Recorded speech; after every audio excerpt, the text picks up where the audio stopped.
E nosso vídeo de hoje é 3 pilares para você elaborar a sua análise ergonômica do trabalho. Seja bem-vindo ao nosso Ergonomia na Veia. Meu nome é Thiago Pegatin e hoje nós vamos tratar do tema análise ergonômica do trabalho. Vamos lá?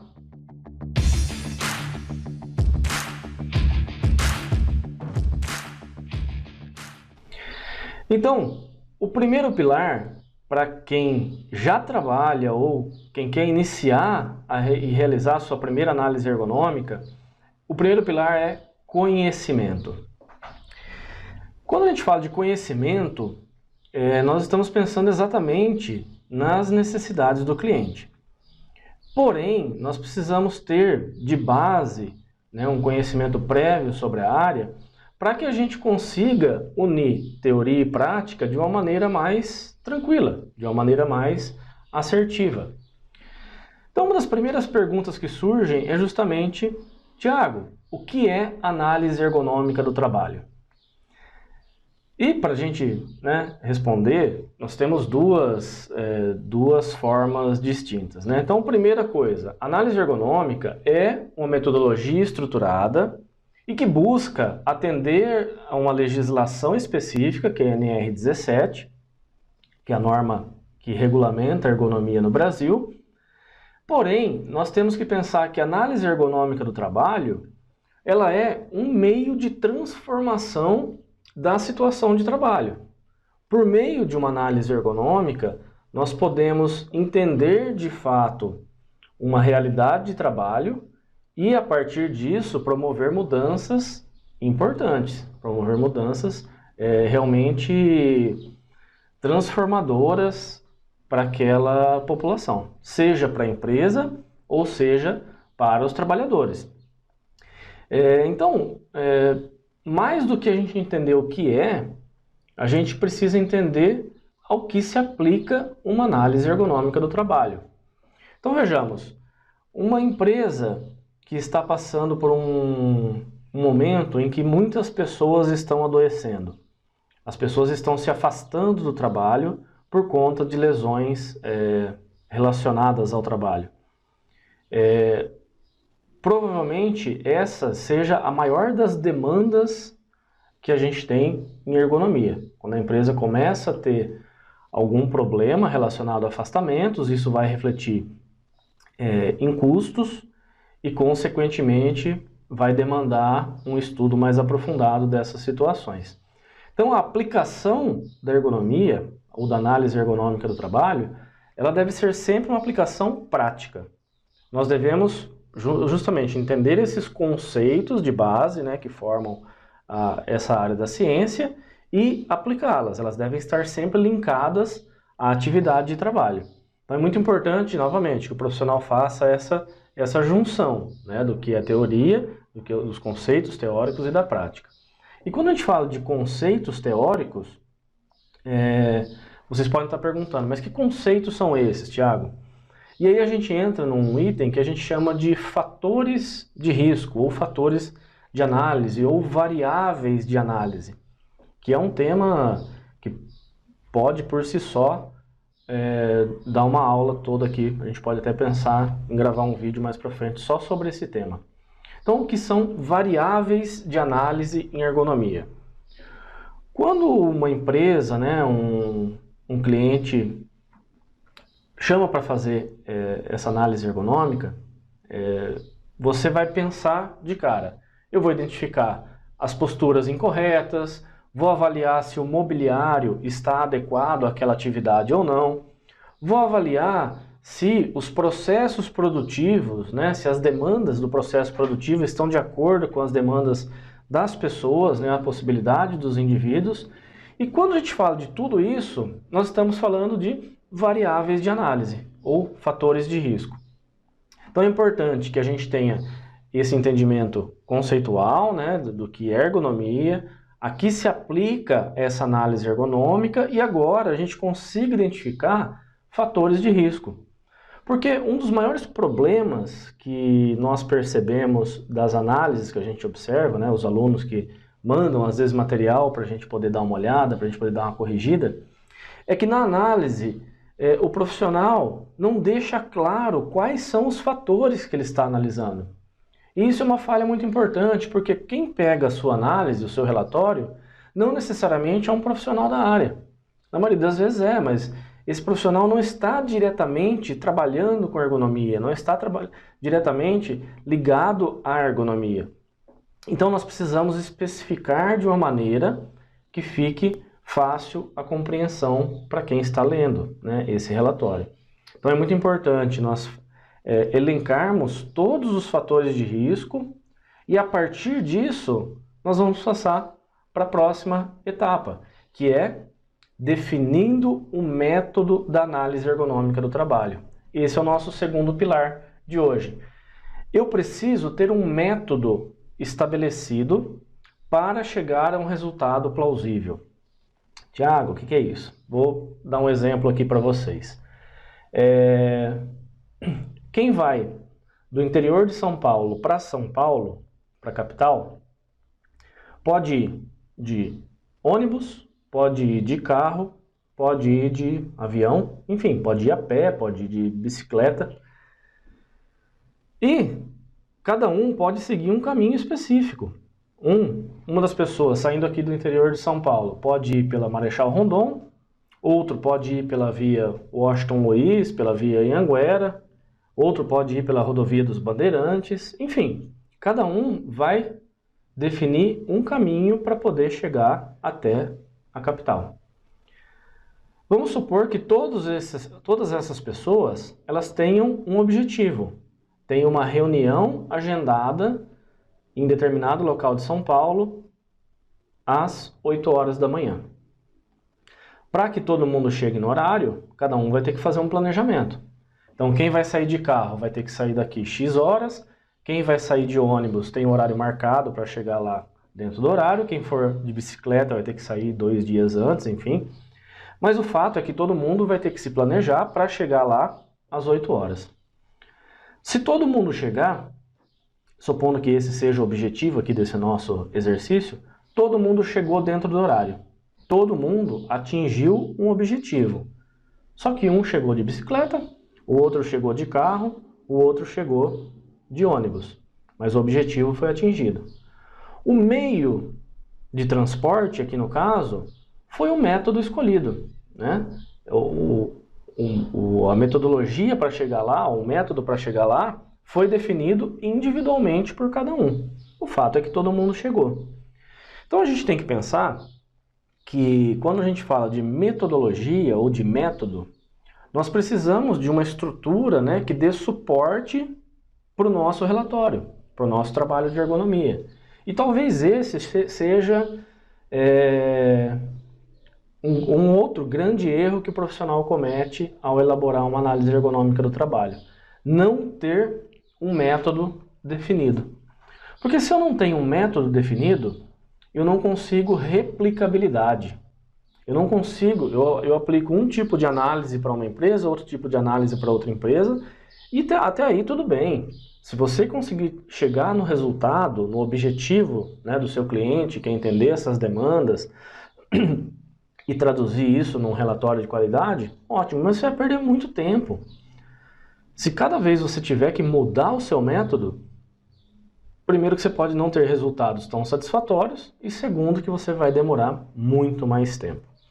Então, talvez esse pilar estruturante, ele seja o que dê suporte para todo o trabalho do ergonomista, para todo o escopo, né, dessa análise ergonômica do trabalho, desse laudo ergonômico do trabalho. E, inclusive, nós precisamos, muitas vezes, ter um método que permite que a gente utilize várias técnicas e vários instrumentos de análise, a gente ainda vai falar sobre isso, mas que, ao terminar o meu relatório, eu consiga visualizar precisamente o início, o meio e o fim desse relatório, tá? Quando a gente fala de análise ergonômica do trabalho, tradicionalmente nós temos algumas etapas. E a primeira delas é a demanda. Quando a gente fala de analisar uma demanda, é justamente entender aquilo que o cliente quer. Então, mais um exemplo aqui para vocês. Uma empresa, né, que está passando por um processo de mudança de tecnologia, ela pode começar a ter reclamações dos funcionários por conta de um aumento de carga de trabalho. Quer dizer, as pessoas ainda não acostumaram com aquele processo novo, existe uma necessidade de retrabalho ou de uma maior carga horária e as pessoas começam a se sentir sobrecarregadas. Então essa é a demanda que nós devemos entender. Porque o que isso pode refletir? Os afastamentos, as queixas, as consultas ao ambulatório. Então, quando eu recebo uma demanda, eu preciso primeiro entender essa demanda, reformulá-la e, a partir disso, definir quais serão as nossas ações. Então, definir uma demanda é um processo que exige, ao mesmo tempo, uma dupla ressignificação, tanto do cliente, aqui pensando como consultor externo, né, ou se você é um ergonomista que está trabalhando já na empresa, do determinado setor ou departamento. Então, é entender essa demanda e, em segundo lugar, aquilo que pode estar atingindo a força de trabalho. Por quê? Os afastamentos que estão ocorrendo, as queixas, eles são reflexos dessa mudança do processo. Tá? E temos inúmeros exemplos, né? O que a gente já comentou, uma empresa pode, por exemplo, entrar em contato com um ergonomista e solicitar uma análise ergonômica do trabalho, um laudo ergonômico para certificação de um produto. Então a empresa tem uma cadeira X, Y, Z, essa cadeira vai para o mercado e para que ele possa vendê-la no mercado, ele precisa que um ergonomista faça um parecer técnico dizendo que ela atende os requisitos normativos. Isso é um tipo de demanda totalmente diferente. É uma demanda que envolve especificamente o produto e não necessariamente o processo. Então, o mecanismo de análise, a forma com que você vai trabalhar é totalmente diferente, mas o objetivo final deve ser o mesmo, atender essas necessidades. Tá? Um outro ponto, então, primeiro passo é entender essa demanda. A partir disso, eu tenho o que a gente chama em ergonomia de análise da tarefa e análise da atividade. A análise da tarefa é conhecido como trabalho prescrito. Então, quando eu falo de trabalho prescrito, eu estou dizendo aquilo que a empresa, como a empresa organiza o seu trabalho, como ela pensa essa atividade de trabalho. E quando a gente fala de análise da atividade, é justamente como isso acontece na prática real, na prática do dia a dia. Então vamos supor que a empresa tenha uma tarefa que é definida por produzir 200 peças por hora. Tá? Para isso o funcionário dispõe da ferramenta A, B e C, a bancada está nessa altura, tem uma cadeira, enfim, ele define todos os procedimentos de trabalho. A análise da atividade é como isso acontece na prática. Então, para que ele produza essas 200 peças, com essas ferramentas, esses equipamentos, ele precisa necessariamente ter contato com o seu fornecedor interno, com o seu cliente interno, às vezes não tem espaço suficiente na bancada para ele acomodar todos os equipamentos, muitas vezes essa bancada está muito baixa ou está muito alta. Então, quando a gente cruza essas informações, nós temos o que a gente chama de cruzamento de trabalho prescrito com o trabalho real. E aí nós temos os distanciamentos entre tarefa e atividade, e é de onde surge boa parte das sobrecargas de trabalho. Quando a gente diz sobrecarga de trabalho, muitas vezes é justamente um desajuste entre o método que a empresa definiu e a análise de trabalho real das pessoas. Aqui, em nossa metodologia, o que a gente costuma fazer? Análises qualitativas e análises quantitativas. Isso é ponto fundamental. Sempre que possível, procure fazer as suas análises de maneira qualitativa e de maneira quantitativa. O qualitativo sempre vem primeiro, tá? Então, entenda de fato essa variabilidade das tarefas, entenda onde estão as sobrecargas, quais são os movimentos que as pessoas fazem, as relações, as comunicações, né, essas interações, porque a partir disso você tem um mapeamento, você tem um raio-x de como isso está se dando na prática, de como isso está acontecendo de fato na realidade daquela situação de trabalho. Um outro ponto é que a partir disso você tem variáveis que podem ser quantificadas. O que é quantificar uma variável? É, por exemplo, você ter um padrão postural estático ou dinâmico, enfim, mas você tem um padrão postural que pode ser avaliado com o uso de uma ferramenta. Então você tem uma ferramenta quantitativa que vai te dar um score, que vai te dar um número e vai poder determinar ou vai poder te auxiliar a fechar o diagnóstico dizendo se aquele risco ergonômico é importante ou não, dizendo se de fato aquilo se traduz como um risco ergonômico. E eu vou dar um exemplo aqui para vocês. Tradicionalmente, um dos fatores de risco que mais a gente encontra no dia a dia é a movimentação manual de cargas. Então o cara que está lá manuseando caixas no fim de uma linha, né, uma esteira automatizada, está montando os pallets. Levantamento de cargas é um fator de risco tradicionalmente conhecido em ergonomia. Agora, para a gente definir se aquilo de fato é um risco ergonômico, eu preciso levar em conta algumas situações. Qual é a frequência com que essa pessoa faz o levantamento? Qual é o peso, né, de fato dessa carga? Se a pega é boa ou se é ruim? Qual é a distância que essa pessoa está realizando do levantamento, né? Se ela está pegando no solo, colocando sobre uma bancada, se ela está pegando numa bancada e colocando numa prateleira. Então o fato é que é importante a gente definir realmente essa variável e aí, sempre que possível, né, em ergonomia nem sempre isso é possível, mas sempre que for possível, quantifique essa variável em números, tá? De maneira que o gestor da sua empresa, o responsável pela área, ele possa pegar isso e ele ter um número palpável para poder ter para determinar qual o seu plano de ação. E plano de ação é justamente uma próxima etapa, né? Então a gente vai fechar esse diagnóstico, né? A gente vai, de fato, o problema dessa atividade é esse ou são esses. Qual é o plano de ação?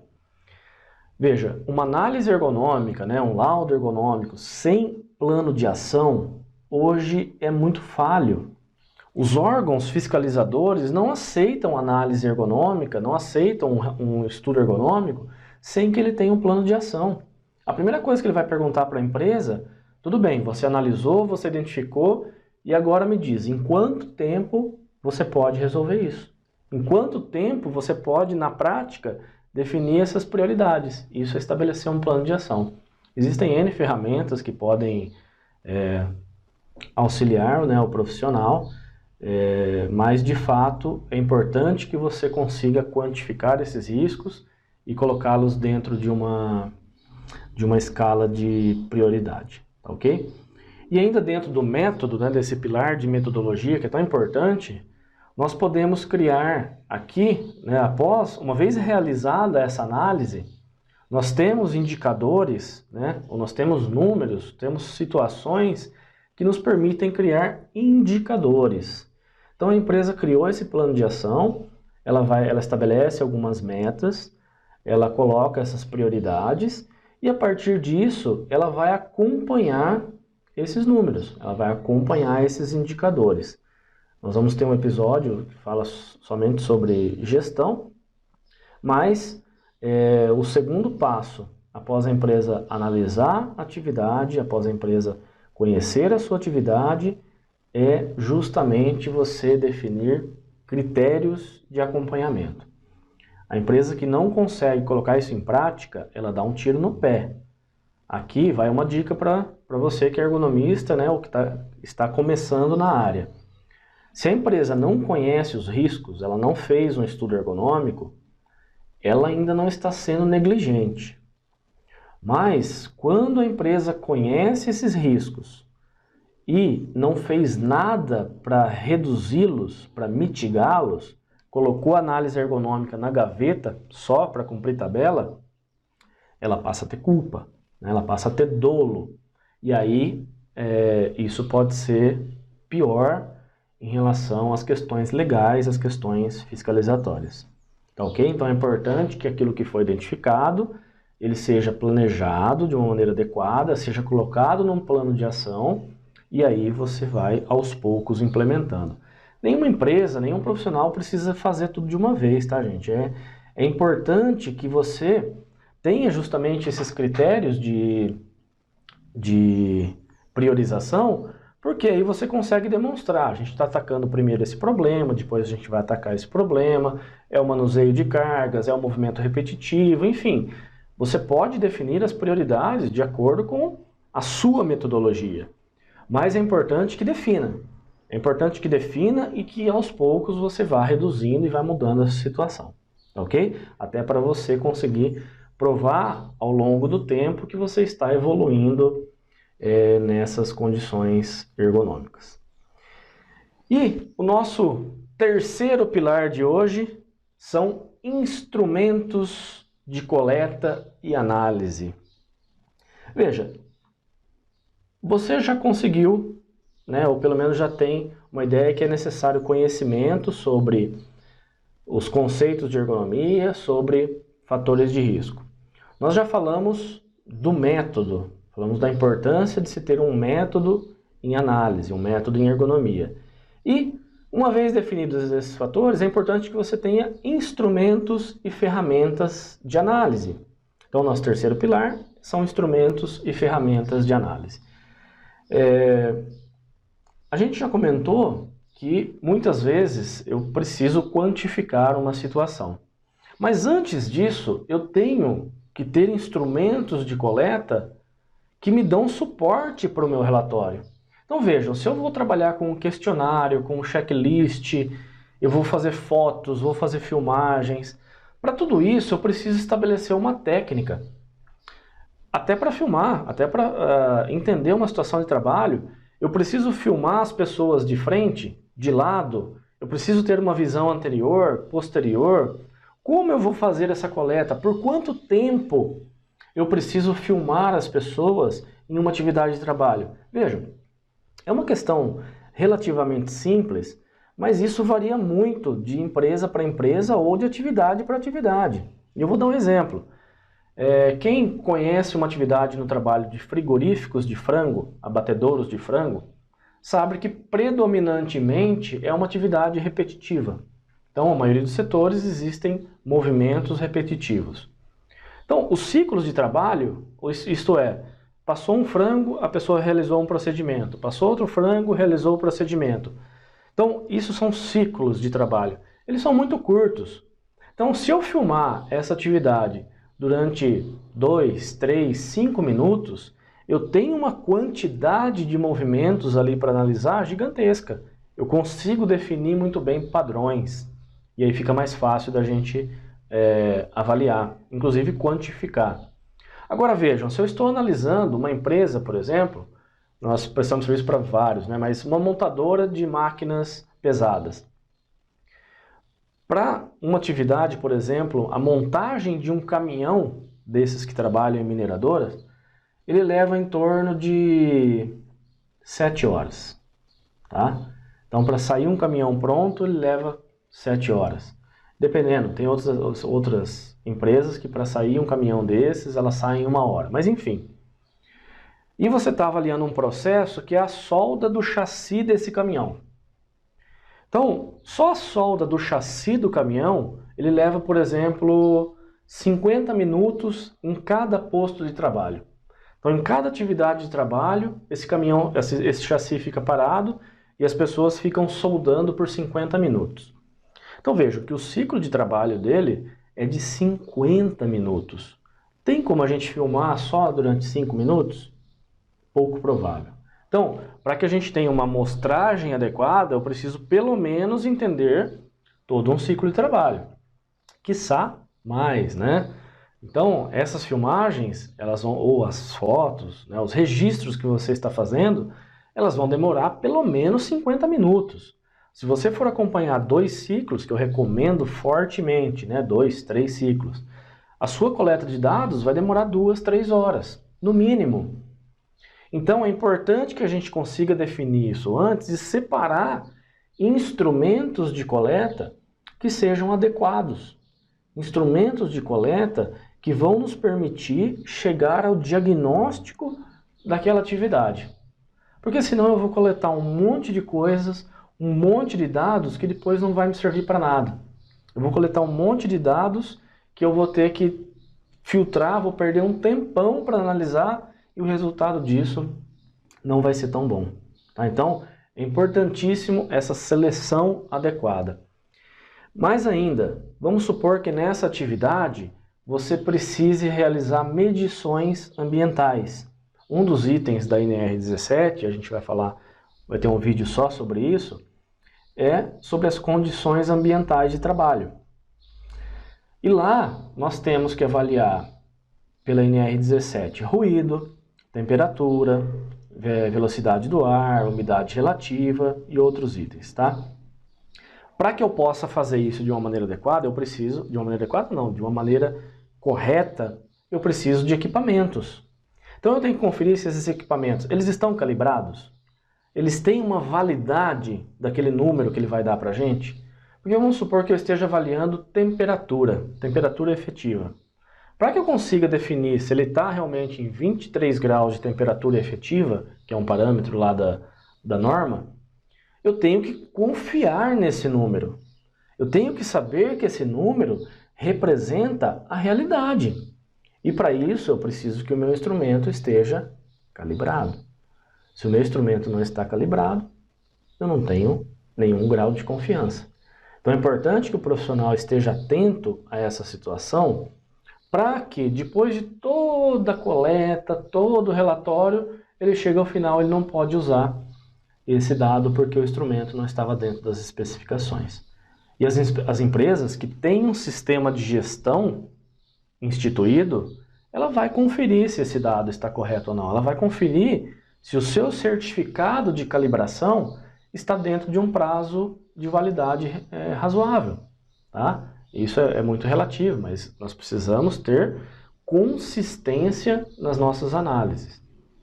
Se eu vou utilizar um checklist ou um questionário para coleta de dados, é importante nós nos certificarmos de que é um checklist adequado, que ele vai nos dar as informações que nós precisamos e que nós vamos ter, novamente, confiabilidade nos resultados. Se eu utilizo um checklist que não tem confiabilidade ou que não tem uma certa validade científica, novamente, eu posso ser induzido ao erro e todo o meu trabalho, de coleta, análise dos dados, ele pode ficar prejudicado porque nós não nos atentamos para esse detalhe. Tá ok? Então, tão importante quanto ter conhecimento, que é o pilar 1, quanto ter método, que é o pilar 2, é nós utilizarmos instrumentos e ferramentas adequadas, que é o nosso pilar 3. Tiago, qual é mais importante? Os três são extremamente importantes e são complementares. Se eu não tenho conhecimento adequado, provavelmente eu traço um método errado e vou escolher instrumentos errados. Eu posso ter conhecimento, mas se o meu método não é estruturado, o meu diagnóstico e quantificação ficam prejudicadas. E se eu não tenho um método adequado, ou se eu não tenho os instrumentos que são eficientes, eu também posso ser induzido ao erro. Agora, é importante que a gente tenha isso dentro de um trabalho todo estruturado e que a gente consiga organizar as informações para apresentá-las, à empresa, ao nosso cliente de uma maneira adequada, de uma maneira que seja clara. Tá ok? Então, pessoal, espero que tenha contribuído, que a gente possa ter esclarecido um pouquinho desse tema. As dúvidas vão surgir, vocês podem deixar nos comentários e a gente se vê no próximo vídeo. Até mais!